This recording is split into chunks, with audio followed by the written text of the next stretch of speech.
We've made it past the halfway point with virtually no rain, so let's take a look and find out what people have to say about this event so far.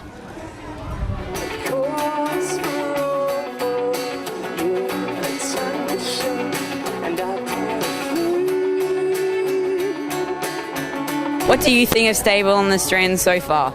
Really good. It's really, really good. What do you think? Really good too. And what about yourself? I think it's great for the kids. They really like it. And what do you think? I love it. Yeah? Do you like all the food? Yeah, What about the all the drinks? really good. Like all the free stuff? Yeah? It's really, really good how it's all free. You don't have to pay anyone. Yeah. Is around? What about the big heads? What big heads?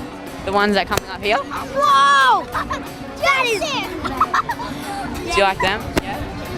Thank you.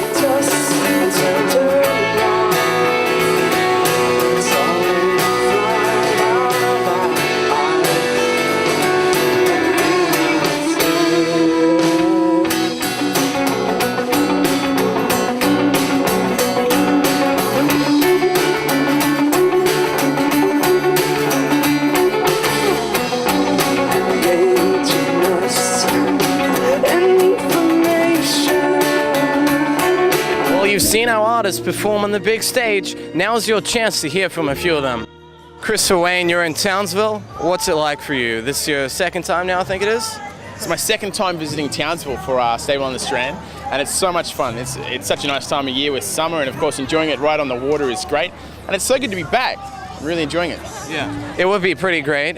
Now this year, have you got acts which are pretty well the same as last time, or are they completely different overall? I spend about 11 months traveling all year, and I'm always doing shows, and I'm always coming up with new material. It's a big part of what I do because I go back to a lot of similar places. So this year at Stable on the Strand, I've combined some of my favorite tricks that I do in all my shows, no matter what, alongside all my new greatest stuff that I'm really proud of to share. You see, magic is all about three things: sleight of hand, misdirection, and the hand being quicker than the eye. We're going to do an experiment with those three things right now, using Justin as our assistant. Some of you in the audience might see how this works. If you see how it works, please don't spoil it for those who don't know. Okay, Justin, we'll start off by giving the audience a little run through of how this works. Sleight of hand, misdirection, and the hand being quicker than the eye is all about making it look like that ball goes into that hand. There's 100 different ways to do it. And what we're going to do is a little game where you have to guess which hand the ball goes into, okay? And you do the same show about 200 plus times a year. Sometimes you get really tired on stage. But the thing that never gets tiring for me is when I come to a place like this, the people I get to meet, when I'm on stage, the reactions I get to see in people's faces. And on top of that, all the different volunteers that I bring up. My show is very heavily audience-based, lots of audience interaction, getting lots of volunteers up on stage. And every single volunteer is different. So always lots of responses like that, which always makes for fun. So what was it that made you get into doing magic tricks? When I was a kid, growing up, my grandpa used to show me and my brother magic tricks. Every Wednesday night, I still remember it, we'd go over to my grandparents' house for dinner. When Mum and Grandma were cooking, Grandpa would show us tricks. And it was a few years ago when I was 21 years old, working at a biscuit factory. I asked myself the question, if I could have any job in the world, what would it be? And my dream job since I was a kid was to be a magician, not to trick or fool people, but to entertain. To make people feel the same way that I felt as a kid when Grandpa pulled a coin out from behind my ear.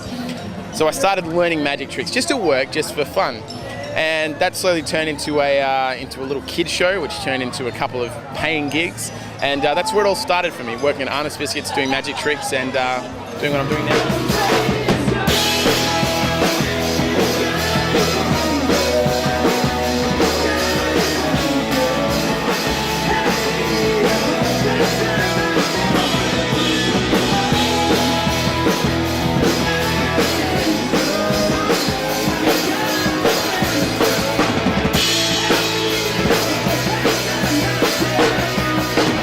Doki, Jamie Coyle, Caleb Harrier, Nicholas Jade, Nick Martin.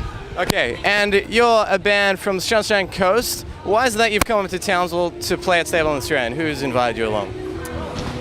I believe I go to Calvary Church on the Sunshine Coast, And am I meant to lean into the mic? Or no? Oh. Sorry, everyone. I go to Calvary Church on the Sunshine Coast, and I think it was through Ray Bartram and Dan, the youth pastor there, found out about us and invited us up to play at this awesome event, man, which has been great so far, hey? It's been good, man. Yeah. Yeah, it does. It really does go off. Now, I think in your performances you use a lot of video work. Who got the main idea behind that? We reckon that most people engage in life not just with reality, they engage with the unreality of film and internet and all that kind of stuff. So the way we decided to go about our band is set it up not just around music but around film. So we spend hours and hours and hours making short films to be able to communicate through our show as we play. And are you guys like the typical high school band that started at school, or did you just started one time, just thought we may as well start one this weekend, give it a go? It actually started with Jamie just by himself on acoustic writing songs, and then I came along. This is down in Melbourne, and these are the three good-looking boys, the better half, from Queensland, and we moved up. Jamie and I moved up at the start of this year, and so we've only been in this formation for about 9 months. So, no, it's yeah. And surprisingly, we didn't graduate school last year, so no, it's not a. Yeah. And I think you've got quite a following. You're touring around at the moment. Have you played at any major events around the place, like Easterfest or anywhere like that? Yeah, we've done Easterfest for a number of years, and we're playing Forest Edge Music Festival in Victoria next year, and heading over to New Zealand early in the year as well. Easter Monday Fun Day in Ipswich. We're doing that as well. So yeah, a lot of national touring this year, and Perth later on next year. So yeah, we love it. It's great.